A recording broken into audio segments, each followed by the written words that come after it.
do this again. For this project, we need red button, a battery, very loud active buzzer, some solder here, wire strippers, ongoing wires, some flux, and also a soldering iron. So let's get started.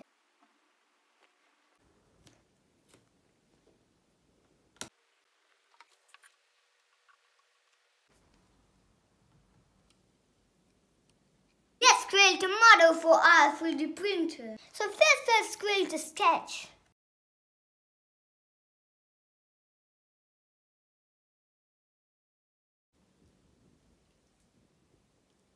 Now guys, our hole is ready. This is awesome. My dad will like it. Don't forget to remove the label from the buzzer. So now, when we're ready, let's put our buzzer in the hole. Take the battery and connect it. Now we're ready to do some action. Oh my God, Dad will really like it.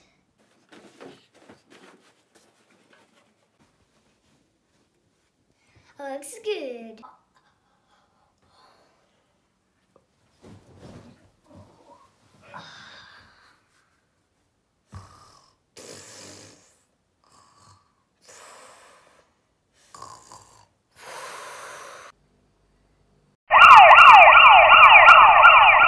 The power of negation.